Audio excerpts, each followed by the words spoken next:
When I called to tell my son that my wife had passed away, he said, "Stop being dramatic. My wife needs me for the tour in Europe." I cried in silence. No one came to the funeral.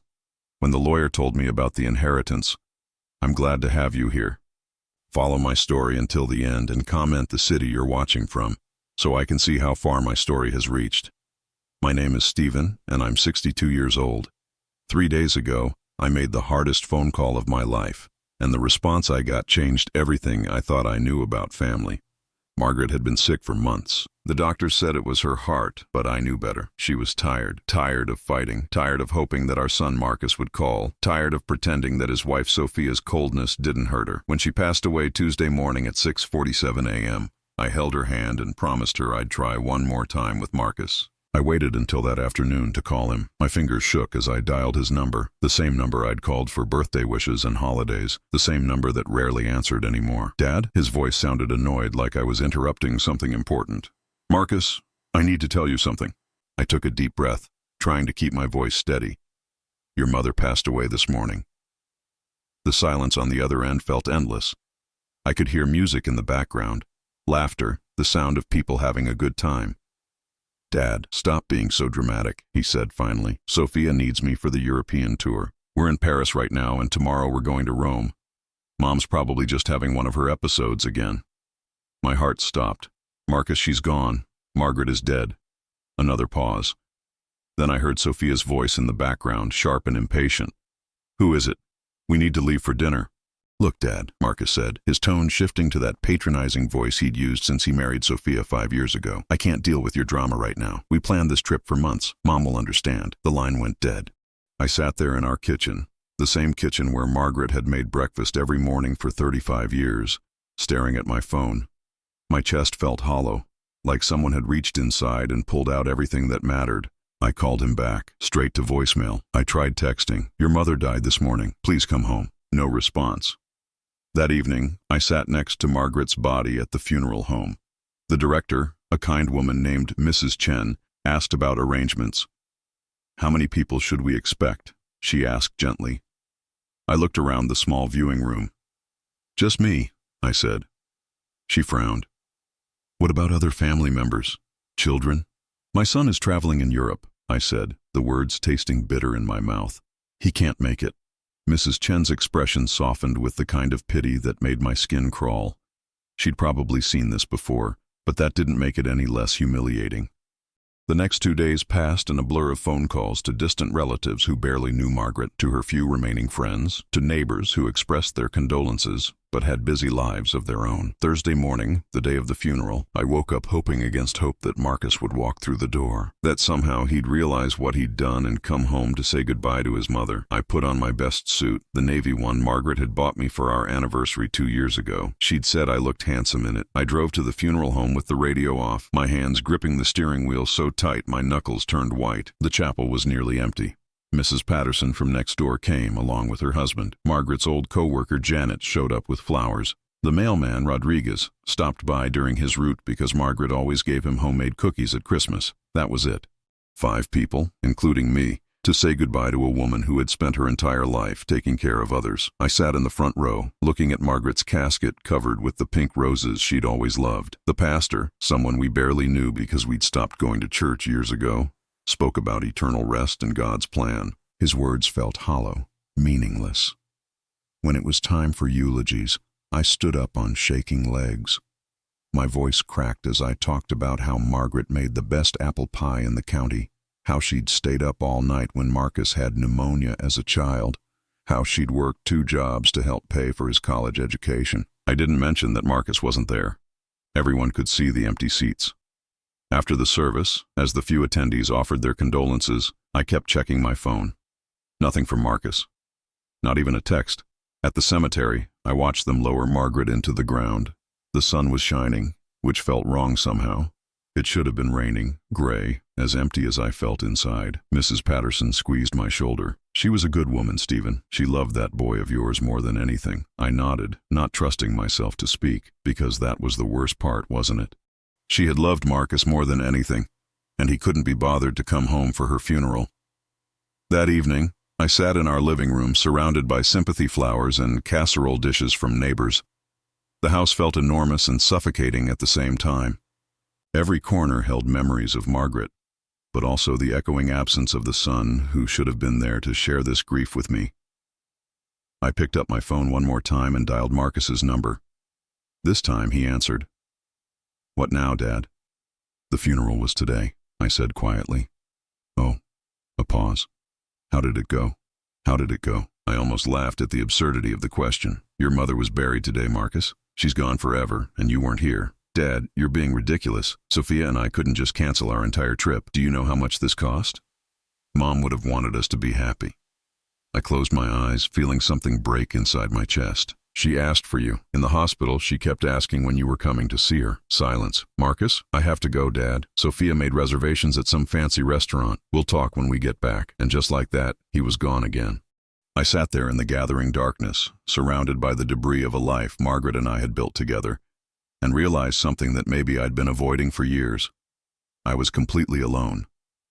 The week after Margaret's funeral passed like a slow torture. Every morning I'd wake up and for just a moment I'd forget she was gone. I'd reach across the bed expecting to find her there, or I'd make 2 cups of coffee out of habit before remembering I was alone. The house felt like a museum now, full of artifacts from a life that suddenly seemed very far away. I found myself walking through the rooms, touching things that had been ours and were now just mine. Margaret's reading glasses on the nightstand, her favorite mug, the one with the chipped handle that she refused to throw away, the half-finished crossword puzzle on the kitchen table, her handwriting in blue ink.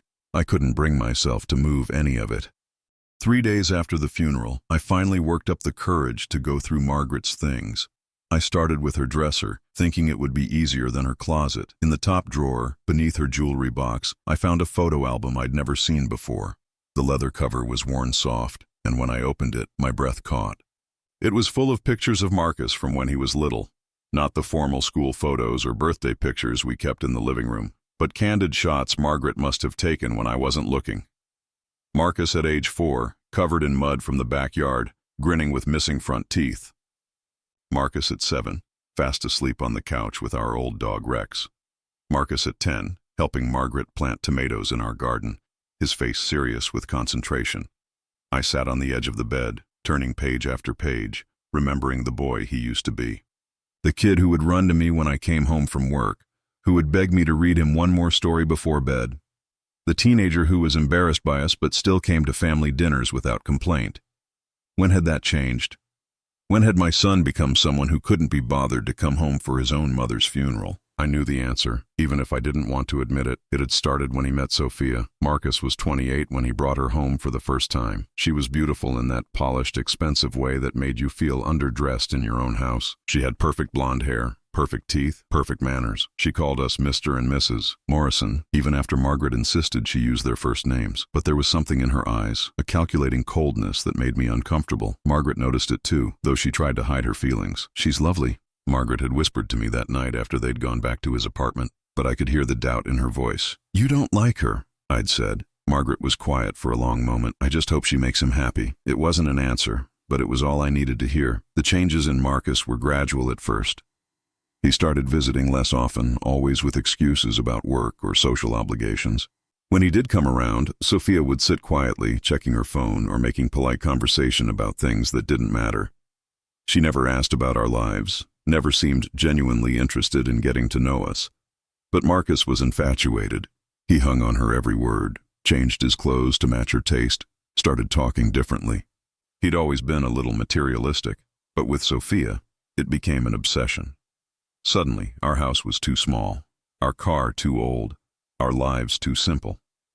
"You should really update this kitchen," Sophia had said during one visit, running her manicured finger along our Formica countertops. "These cabinets are so dated." Margaret had worked extra shifts at the department store to afford those cabinets 15 years earlier. She was proud of that kitchen. I found more photos tucked into Margaret's dresser drawer. Pictures from Marcus and Sophia's wedding 5 years ago. I remembered that day with a mixture of joy and sadness. Marcus had looked happy, genuinely happy, and I'd hoped that maybe I'd been wrong about Sophia. But even in the wedding photos, I could see the distance growing. In every picture, Sophia positioned herself between Marcus and us, her smile bright and fake. Margaret had noticed it too. "Look at this one," she'd said later, pointing to a family photo where Sophia's hand was firmly planted on Marcus's arm, steering him away from us, even as the picture was being taken. I'd dismissed Margaret's concerns then, telling her she was reading too much into things. I regret that now. Margaret had always been better at reading people than I was. The worst part was watching how Marcus changed around Sophia. He started correcting the way Margaret set the table, criticizing the food she cooked, making comments about how unsophisticated our home was. He'd never talked to his mother that way before. "Marcus," I'd said one evening after he'd made a particularly cutting remark about Margaret's pot roast. "That's enough." He'd looked at me like I was the one being unreasonable. "I'm just saying, Dad, there are better ways to cook meat. Sophia's shown me some great recipes." Margaret had smiled and nodded, but I saw the hurt in her eyes. She'd been making that pot roast for 30 years, and Marcus had always loved it. I kept digging through Margaret's things, finding evidence of all the ways she'd tried to maintain a relationship with our son. Birthday cards she'd sent him that were never acknowledged. Christmas gifts that were never mentioned. Photos she'd mailed to him that he'd probably thrown away. In her jewelry box, I found something that made my chest tighten. It was a small wooden heart, painted red with "World's Best Mom" written in childish letters. Marcus had made it for her in 3rd grade, and she'd kept it all these years. Alongside it was a letter, folded small and worn from handling. I recognized Marcus's handwriting, though it looked younger, less confident. It was dated from his sophomore year of college. "Dear Mom," it began. "I know I don't say it enough, but thank you for everything you've done for me. I know Dad works hard, but you're the one who's always been there when I needed you. You're the strongest person I know, and I hope someday I can make you as proud as you've made me. Love always, Marcus." I had to stop reading. The contrast between that young man and the person who couldn't be bothered to come to his mother's funeral was too painful. But Margaret had kept it all these years, along with every other scrap of love Marcus had ever shown her. Even as he grew cold and distant, even as Sophia slowly poisoned him against us, Margaret held on to the hope that somewhere inside him, that loving boy still existed. I closed the jewelry box and sat back on the bed, overwhelmed by the weight of all these memories. Margaret had died hoping Marcus would remember who he used to be. She'd died believing that deep down he still loved us, but his absence at the funeral had proven what I'd been afraid to acknowledge for years. The son we'd raised, the boy who'd made that wooden heart, was gone. In his place was someone I barely recognized. Someone who'd chosen a cold, manipulative woman over the parents who'd sacrificed everything for him. As I sat there surrounded by the evidence of Margaret's love, I felt something I'd never experienced before toward my own child. It wasn't quite hatred, but it was close. It was the bitter taste of disappointment so deep it had curdled into something harder. Margaret had died still loving Marcus, still making excuses for him, still believing he'd come around. But I was done believing.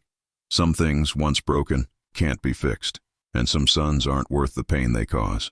2 weeks after Margaret's funeral, I got a call from Harold Brennan, Margaret's lawyer.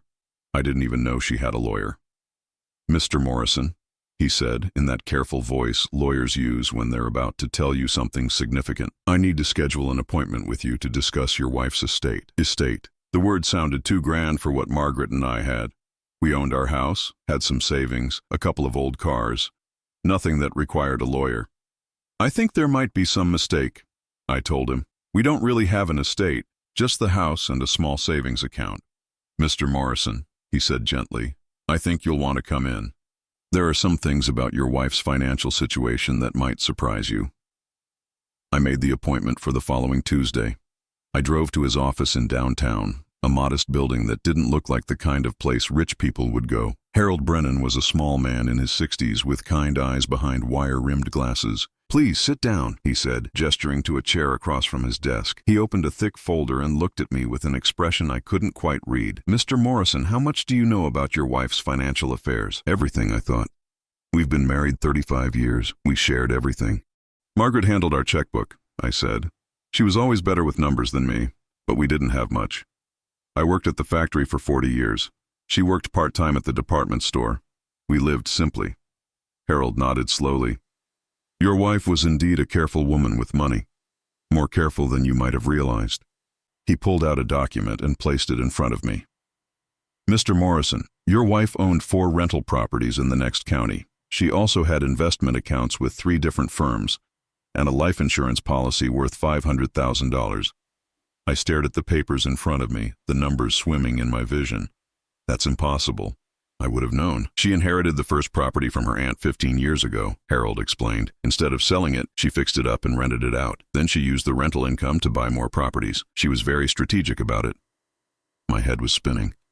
But where did she get the money for repairs, for down payments? Your wife worked more than part-time at the department store, Mr. Morrison. She was actually the assistant manager for the last 10 years. She also did bookkeeping for several small businesses in town. She was quite entrepreneurial. I felt like the floor was shifting beneath me. She never told me any of this. Harold's expression grew gentle. She kept detailed records. In her notes, she mentions that she wanted to surprise you with your financial security when you retired. She planned to tell you everything on your 65th birthday. 3 years from now.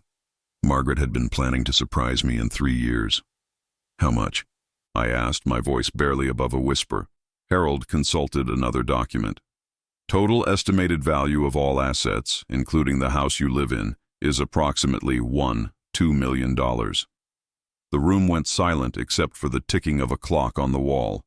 I thought about all the times I'd worried about money, all the times I'd worked overtime to pay for Marcus's college, all the times Margaret had said we needed to be careful with spending. She'd been sitting on over $1 million. Why? I finally managed. Why keep it secret? From her notes, it seems she wanted to make sure you never felt pressured to retire before you were ready. She also mentions that she didn't want Marcus to know about the money until he was older and more mature. At the mention of Marcus, something cold settled in my stomach. Does he know now? Not from me, Harold said. But estate information sometimes becomes public record. Word has a way of getting around. As if summoned by our conversation, my phone rang. Marcus's name appeared on the screen. I hadn't heard from him since the night of the funeral 3 weeks ago. My first instinct was to let it go to voicemail, but Harold was watching me with curious eyes. "Excuse me," I said, stepping into the hallway to answer. "Dad?" Marcus's voice was warm, warmer than it had been in years. "How are you holding up?" The sudden shift in his tone made my skin crawl. "I'm managing. Listen, I feel terrible about missing Mom's funeral. Sophia and we've been talking, and we realize we should have been there for you." I said nothing. "The thing is, Dad, we're worried about you. Living alone in that big house, dealing with all of Mom's affairs by yourself. It can't be easy." "I'm fine, Marcus. But that's just it. You shouldn't have to be fine on your own. Sophia and I have been discussing it, and we think you should come stay with us for a while, just until you get back on your feet." Stay with them? In their expensive apartment where I'd never felt welcome, where Sophia looked at me like I was something unpleasant she'd stepped in. "That's not necessary," I said. "Dad, come on, let us help you. We know Mom probably left things in a mess, financially speaking. Let me take a look at everything, help you sort it out." There it was. He wanted to help me sort out Margaret's finances. "How did you know there was anything to sort out?" I asked. A pause, just a fraction of a second too long. "Well, I just assumed, there's always paperwork when someone dies." He was lying. Somehow, he'd already found out about the money. "Marcus," I said slowly, "who told you about your mother's estate?" Another pause. "What estate, Dad?" "I just meant, regular stuff. Bank accounts, insurance policies." "I have to go," I said. "Dad, wait. We really do want to help. Why don't we come by this weekend?" And I hung up. When I walked back into Harold's office, he took one look at my face and nodded knowingly. "Was that Marcus?" he asked. "How did you know?" "Your wife was a wise woman, Mr. Morrison. She left very specific instructions about her estate." He pulled out another document. She was concerned that Marcus might not handle knowledge of her assets appropriately, especially given his wife's influence. "What kind of instructions?" Harold adjusted his glasses. "She set up what's called a testament with conditions. The bulk of the estate goes to you, naturally, but there are provisions about what happens if Marcus contests the will or attempts to manipulate you into giving him control of the assets." "What kind of provisions?" "If Marcus demonstrates that his interest in the estate is purely financial, if he attempts to have you declared incompetent, or if he tries to force you to liquidate assets against your wishes, his inheritance is reduced to a token amount. Everything else goes to charity." I stared at Harold in amazement. "She planned for this?" "Your wife was very concerned about Marcus's behavior in recent years. She kept detailed notes about his interactions with you both, his increasing demands for money, his wife's influence over him. She wanted to protect you. I thought about Marcus's phone call, the sudden warmth in his voice, his offer to help me sort out Margaret's finances. How would she prove his intentions? I asked. Harold smiled grimly. She recorded some of their conversations, with their knowledge, of course. She also kept copies of text messages and emails where Marcus asked for money or made derogatory comments about your lifestyle. She documented everything. Margaret had been building a case against our own son. There's something else, Harold continued. Your wife left you a letter to read before you make any decisions about the estate. He handed me a sealed envelope with my name written in Margaret's careful handwriting. My hands trembled as I opened it. My dearest Stephen, it began. If you're reading this, it means I'm gone, and Harold has told you about the money. I know you're shocked and probably a little hurt that I kept this from you, but I had my reasons. I've been watching Marcus change over the past few years, and it breaks my heart. The son we raised, the boy who made me that wooden heart, he's still in there somewhere, but Sophia has poisoned him against us, and I'm afraid that money will only make it worse. I've left you everything because I trust you to do what's right.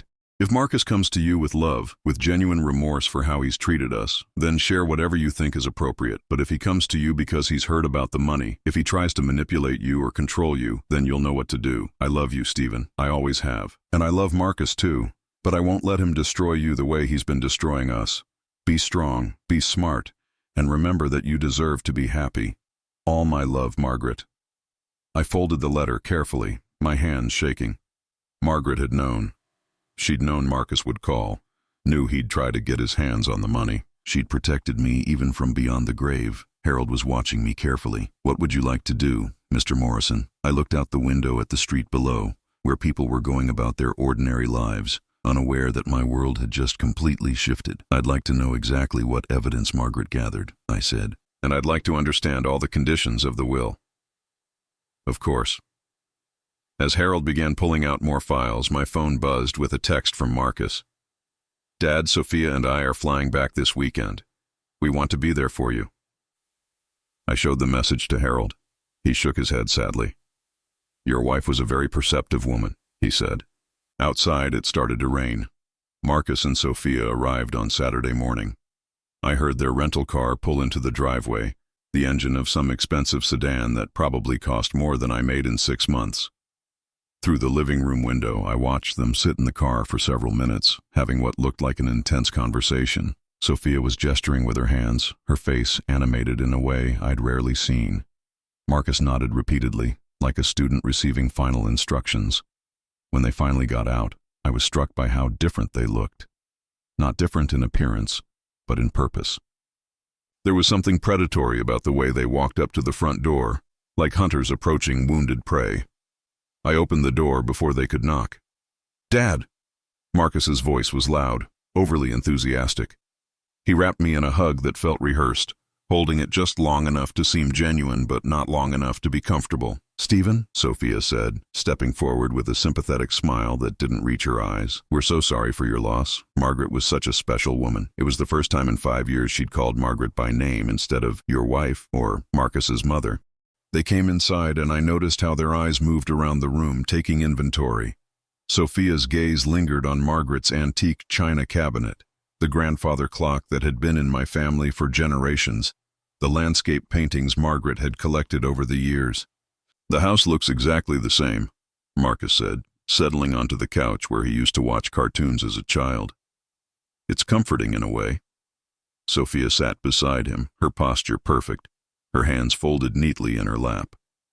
She was wearing what looked like an expensive black dress, appropriate for mourning, and just enough jewelry to suggest wealth without being ostentatious. Everything about her appearance had been calculated. We brought coffee from that place you like downtown, Marcus said, gesturing to a bag Sophia was holding. Sophia insisted. I hadn't realized Sophia knew about any place I liked. In 5 years, she'd never shown interest in my preferences for anything. That's thoughtful, I said, accepting the bag. Would you like some now? Actually, Dad, we wanted to talk to you about something important first. Marcus leaned forward, his expression serious. Sophia and I have been really concerned about you living here alone. I've been living here for 3 weeks without any problems. Sophia spoke up, her voice gentle and concerned. Stephen, we know how strong and independent you are, but losing a spouse is traumatic and sometimes people don't realize how much help they need. What kind of help? Marcus and Sophia exchanged a look, one of those wordless communications between married couples. But there was something calculated about it, like they'd practiced this moment. Well, Marcus said, for starters, dealing with mom's affairs, bank accounts, insurance policies, all that paperwork, it can be overwhelming. I have a lawyer helping with that. You do? Sophia's perfectly plucked eyebrows rose slightly. That seems expensive. Most people handle these things themselves, especially when the estate is, well, modest. There was a fishing expedition happening here, and they weren't being subtle about it. Harold Brennan is handling everything, I said. Marcus frowned. Harold Brennan? I've never heard Mom mention him. There's a lot about your mother you never bothered to learn. The words came out harsher than I'd intended, and an uncomfortable silence settled over the room. Marcus's jaw tightened, but Sophia placed a calming hand on his arm. Of course there was, Sophia said smoothly. Margaret was such a private person. We're just worried that someone might be taking advantage of you during a difficult time. These estate lawyers can be very expensive. He's not taking advantage of me. Dad, Marcus said, his tone becoming more direct. How much did Mom actually leave? I mean, I know you guys never had much money. The house is paid off, right? And there's probably a small life insurance policy. I studied his face, looking for any trace of the boy who used to climb into my lap to hear bedtime stories. All I saw was a man calculating numbers. Why do you want to know? Because we care about you, Sophia said quickly. We want to make sure you're financially secure. If there isn't much money, Marcus and I want to help. We've talked about it, and we think you should come live with us. In Chicago? Yes, Marcus said, warming to the topic. We have that spare room, and you'd love the city. There's so much to do, museums, restaurants. You wouldn't be stuck out here with nothing but memories. I thought about their spare room. I'd seen it once during a brief visit 2 years ago. It was Sophia's home office, filled with expensive furniture and her collection of designer handbags. The idea of me living in that space, surrounded by her things, dependent on their charity, made my skin crawl. I like it here, I said. But Dad, be practical, Marcus said, his voice taking on that patronizing tone I'd grown to hate. What are you going to do rattling around in this big old house by yourself? And the maintenance costs alone must be killing you. The house isn't that big, and I can handle the maintenance. Sophia leaned forward, her expression earnest. Stephen, we know this is hard to hear, but you're not as young as you used to be. What happens if you fall and break a hip? What if you have a heart attack? Out here, you could lie for days before anyone found you. They had clearly rehearsed these arguments. Every concern they raised was designed to make me feel helpless, dependent, in need of their rescue. There's something else, Marcus said, and I could hear the reluctance in his voice, as if he didn't want to bring up something unpleasant. We've been talking to some people, and there are concerns about your mental state. My mental state? Dad, you've been through a trauma, losing Mom, being alone, dealing with all this stress. Sometimes people in your situation don't make the best decisions. I felt a chill run down my spine. What kind of decisions? Sophia reached into her purse and pulled out a business card. We've made an appointment for you with Dr. Reginald Hayes. He's a geriatric psychiatrist who specializes in helping older adults cope with loss and transition. I don't need a psychiatrist. It's not about need, Dad, Marcus said. It's about getting professional help to make sure you're thinking clearly, especially if you're going to be making financial decisions. There it was, the real reason for their visit, their concern, their sudden interest in my well-being. They thought I wasn't mentally competent to handle Margaret's estate. What financial decisions? I asked. Well, whatever Mom left, Marcus said. Even if it's just a few $1,000s, you want to make smart choices about how to handle it. And you think I'm not capable of making smart choices? Dad, you're grieving, Sophia said gently. Grief affects judgment. We've read about it. People in your situation often make impulsive decisions they later regret. I stood up abruptly, anger rising in my chest. I think you should leave. Marcus and Sophia both looked shocked, as if this possibility hadn't occurred to them. Dad, we're just trying to help, Marcus said. No, you're not. You're trying to convince me I'm losing my mind so you can control whatever money your mother left. That's not true, Sophia protested, but her voice had lost some of its gentle warmth.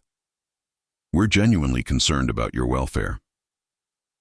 "My welfare," I repeated. "Where was this concern when your mother was dying in the hospital?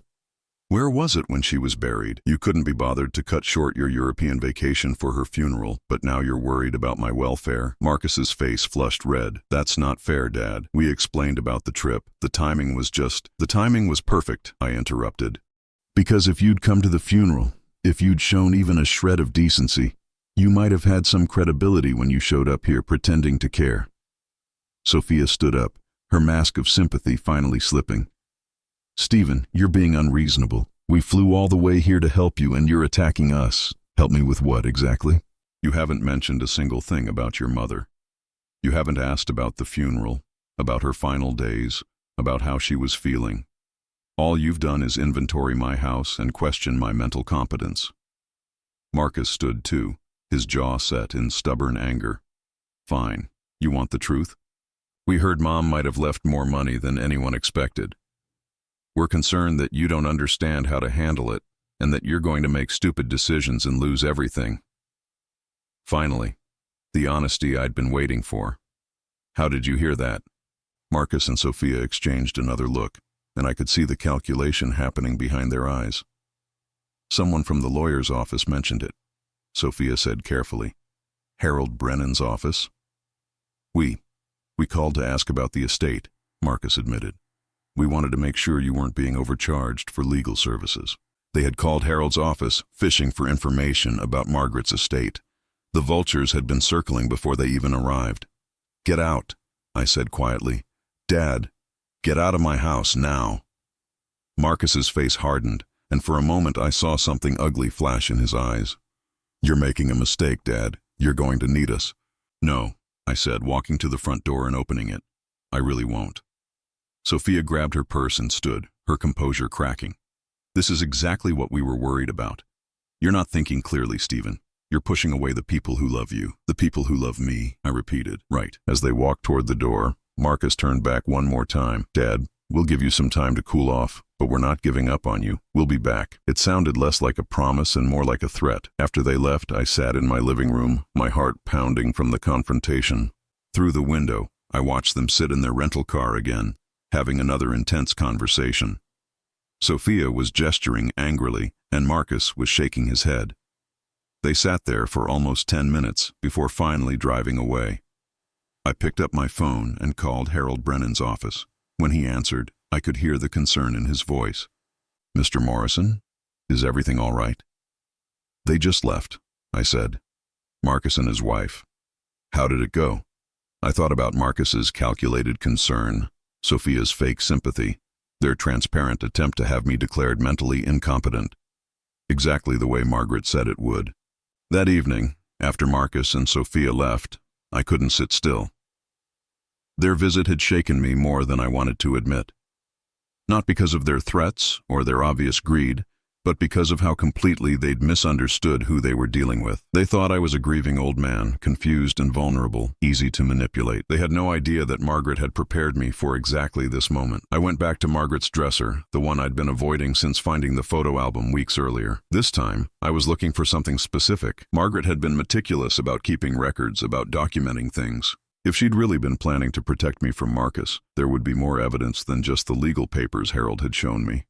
In the bottom drawer, beneath her winter sweaters, I found what I was looking for. A small wooden box, the kind used to store jewelry. But when I opened it, I found something much more valuable. Letters. Dozens of them, all in Margaret's handwriting, all addressed to me, but never sent. I carried the box to the kitchen table and began reading by the light of the overhead fixture. The first letter was dated 3 years ago, just after Marcus and Sophia's wedding. "My dearest Stephen," it began. "I need to write this down because I don't think I can say it out loud yet.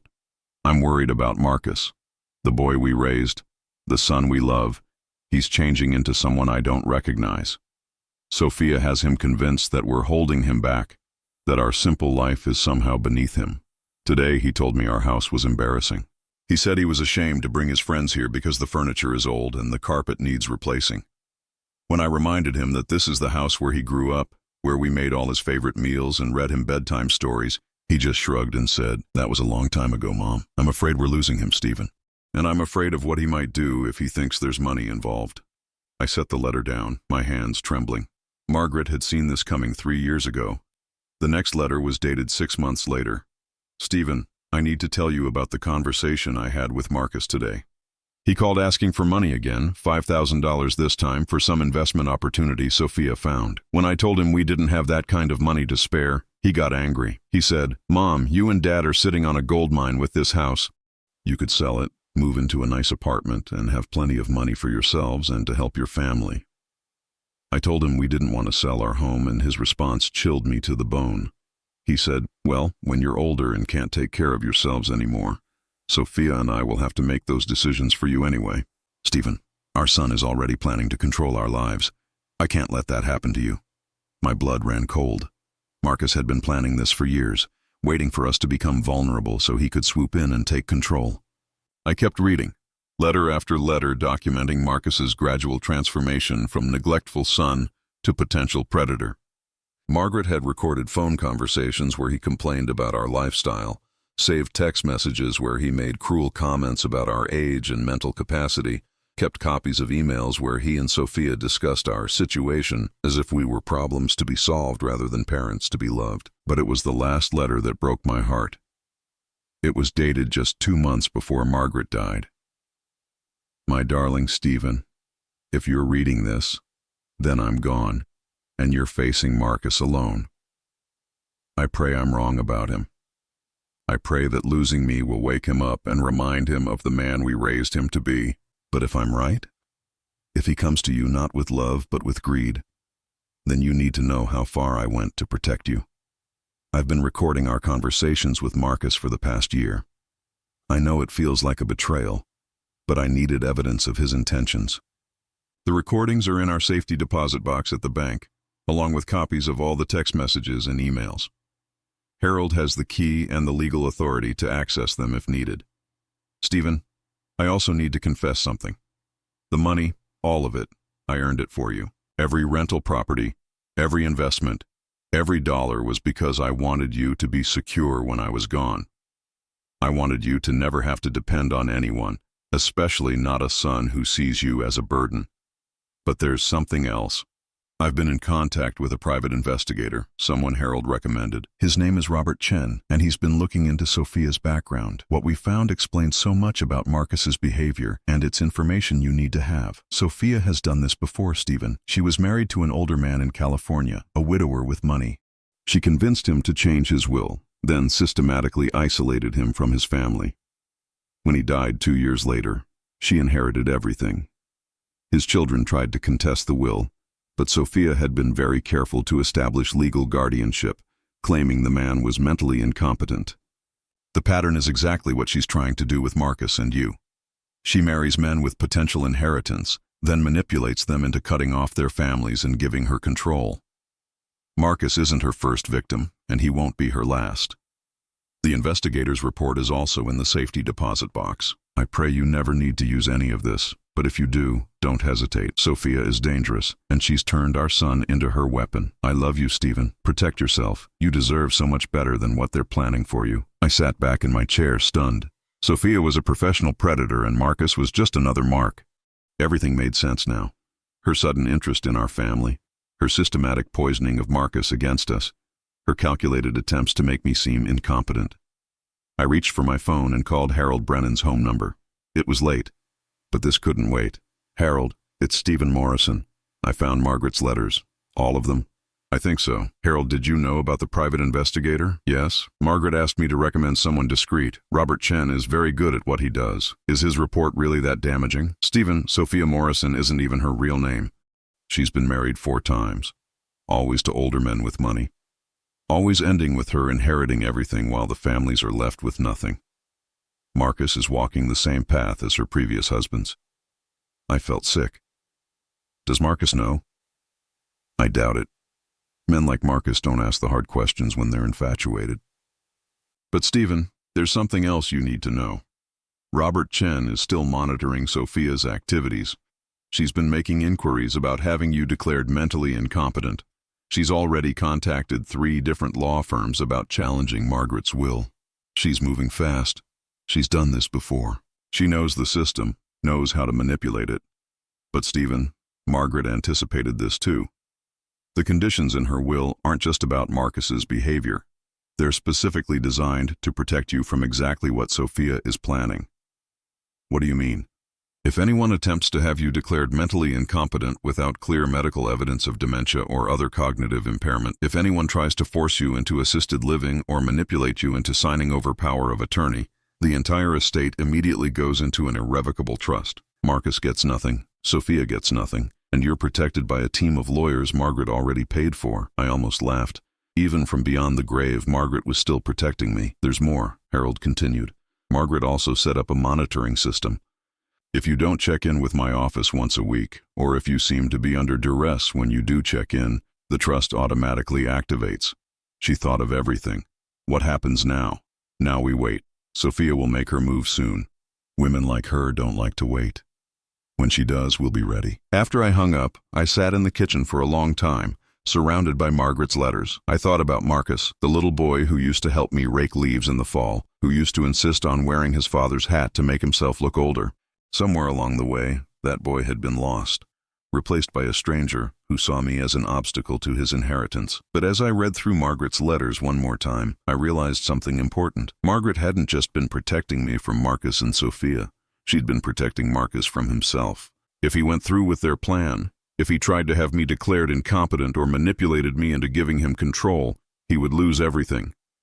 The conditions of the will would kick in, and he'd be left with nothing but the knowledge that his greed had cost him his entire inheritance.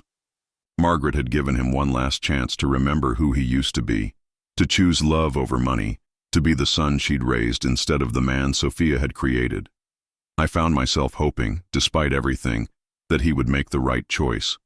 But as I thought about their visit that afternoon, about the calculating look in his eyes and the predatory smile on Sophia's face, I knew better. Tomorrow, they would make their move. And when they did, they would discover that Margaret Morrison had been far more formidable than they ever imagined. The letters had shown me something else, too. Margaret hadn't just been preparing to protect me. She'd been preparing to save Marcus from himself.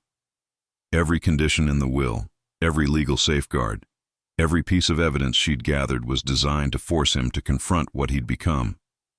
It was Margaret's final gift to our son, the chance to remember who he really was before it was too late. But knowing Sophia, knowing what she'd done to other families, I doubted Marcus would take it. 3 days after finding Margaret's letters, they made their move.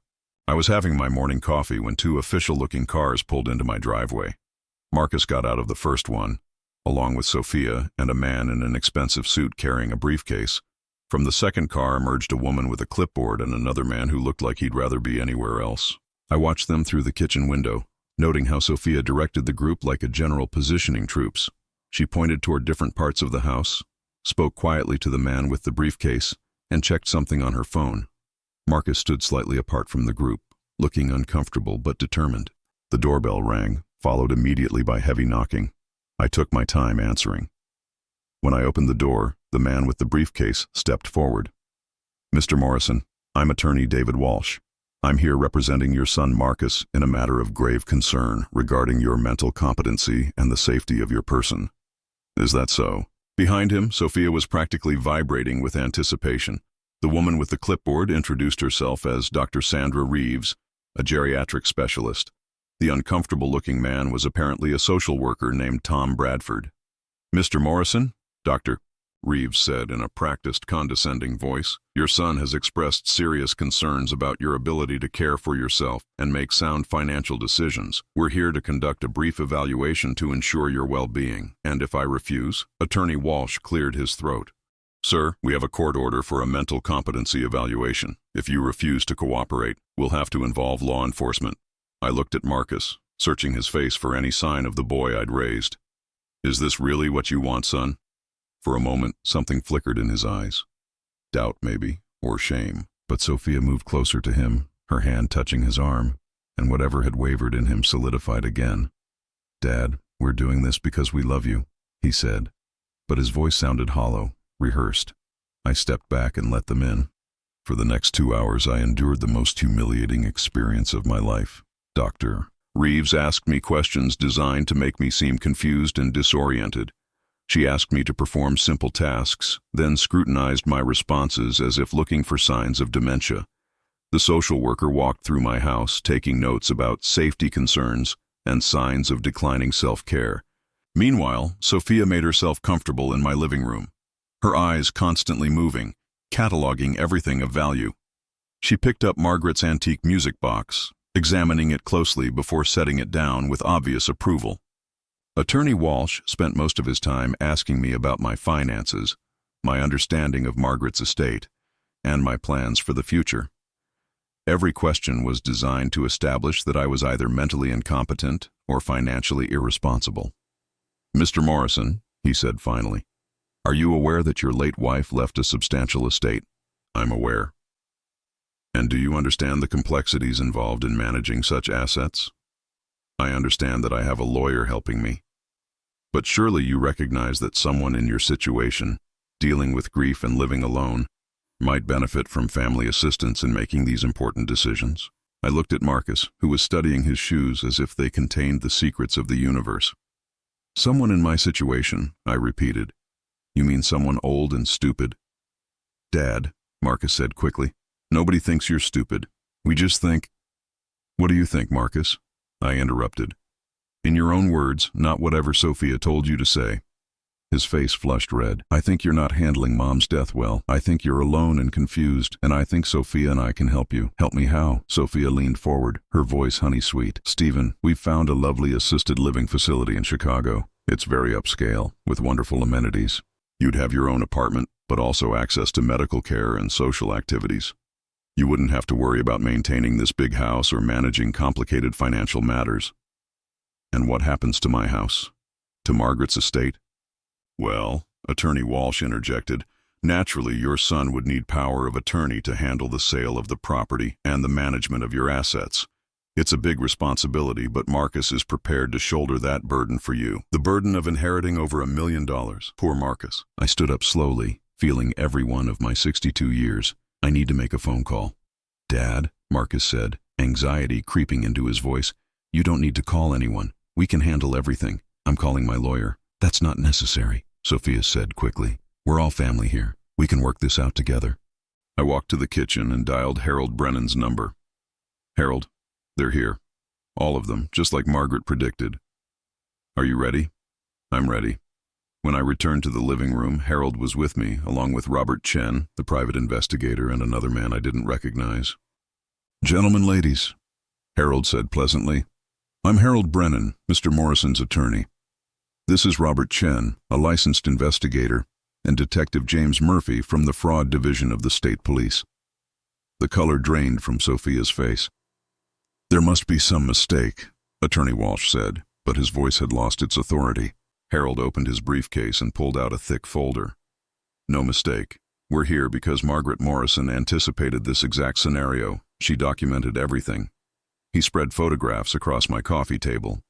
Pictures of Sophia with her previous husbands, copies of death certificates, legal documents showing the pattern of marriages, inheritances, and suspicious circumstances. Sophia Morrison, also known as Sophia Blackwell, Sophia Chen, and Sophia Rodriguez, Detective Murphy said formally, "You're under investigation for elder financial abuse and conspiracy to commit fraud." Marcus looked confused, staring at the photographs as if they were written in a foreign language. "What are these?" "These are pictures of your wife with her previous husbands," Harold said gently. "All older men, all with substantial estates, all of whom died under circumstances that benefited Mrs. Morrison financially." "That's impossible," Marcus said, but his voice was weak. Robert Chen stepped forward. "Mr. Morrison, your wife has been married 4 times in the past 12 years. Each marriage followed the same pattern: target an older man with money, isolate him from his family, establish legal control over his finances, then inherit everything when he dies." Sophia finally found her voice. "This is ridiculous. I loved those men. Their deaths were natural." "Natural, yes," Detective Murphy interrupted, "but conveniently timed. And in every case you had convinced the man to change his will shortly before his death, cutting out his children and leaving everything to you." Marcus was staring at Sophia as if seeing her for the first time. "Is this true?" She turned to him, her eyes filling with tears. "Marcus, you can't believe this. These people are trying to turn you against me. I love you. I love your father." But the mask had slipped, and even Marcus could see through it now. Harold pulled out another document. "Marcus, this is a recording your mother made of a conversation she had with Sophia last year. Would you like to hear it?" Marcus nodded wordlessly. Harold pressed play on a small recorder, and Margaret's voice filled the room, clear and strong. "Sophia, I know what you're planning. I know about the other husbands, the other families you've destroyed. You won't do it to Stephen." Then Sophia's voice, cold and calculating. "You can't prove anything, Margaret. And when you're gone, Stephen will need someone to take care of him. Someone who understands how these things work." "You mean someone who knows how to manipulate elderly men into signing over their assets?" "I mean someone who isn't sentimental about keeping old houses and living in the past. Stephen deserves better than to rot away in this provincial little town. Stephen deserves better than to be your next victim." The recording continued for several more minutes, with Sophia laying out her plans for Marcus and me in chilling detail. She talked about having me declared incompetent, about selling the house and moving me to a facility where she could control my access to money and legal representation. When the recording ended, the room was silent except for the sound of Marcus breathing heavily. "Marcus," I said quietly, "look at me." He raised his eyes, and I saw tears there. Real tears, not the calculated emotion Sophia had taught him to perform. "I'm sorry, Dad. I'm so sorry. I didn't know. I thought she loved me." "She did love you," I said. "She loved what you could give her." Attorney Walsh had already quietly excused himself, claiming he'd been given false information about the case. Dr. Reeves and the social worker followed shortly after, their court-ordered evaluation suddenly unnecessary. Sophia made one last attempt to salvage her plan. "Marcus, you can't let them destroy our marriage over lies and jealousy. I'm carrying your child." It was a desperate gambit, but Marcus had heard enough. "No, you're not," he said quietly. "You told me last week that you never wanted children. You said they would ruin your figure." Sophia's composure finally cracked completely. The tears stopped, the sweet voice disappeared, and what was left was ugly and cold. "You're all going to regret this," she snarled. "That old man won't live forever, and when he's gone, I'll make sure you get nothing." Detective Murphy stepped forward. "Ma'am, I need you to come with me. We have some questions about your previous marriages." As they led Sophia away in handcuffs, she turned back one last time. "Marcus, don't let them turn you against me. I'm the best thing that ever happened to you." After they were gone, Marcus and I sat in my living room, surrounded by the evidence of his wife's betrayal. Harold and Robert Chen had left us alone to talk. "Dad, I don't know how to fix this," Marcus said finally. "Some things can't be fixed, son. They can only be learned from. Will you ever forgive me?" I looked at my son, really looked at him, and for the first time in years, I saw the boy I'd raised instead of the man Sophia had created. "I forgive you," I said. "But Marcus, this can't happen again. If you want to be part of my life, it has to be because you want a father, not because you want an inheritance." He nodded, wiping his eyes with the back of his hand. "What happens now?" "Now you figure out who you are without her, and I figure out how to live without your mother." 6 months later, Marcus and I had dinner together every Sunday. He'd moved back from Chicago, gotten a job at the local bank, and was slowly rebuilding the life Sophia had convinced him to abandon. He never asked about Margaret's estate, never mentioned the money. When I offered to help him with a down payment on a small house, he accepted it as a gift, not an entitlement. Sophia pleaded guilty to multiple counts of fraud and elder abuse.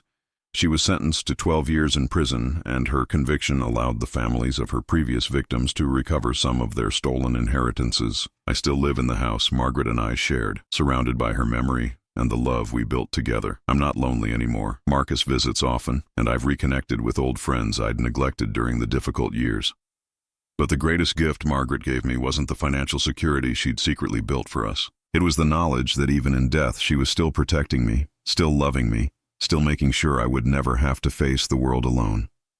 Sometimes love means letting go. Sometimes it means holding on.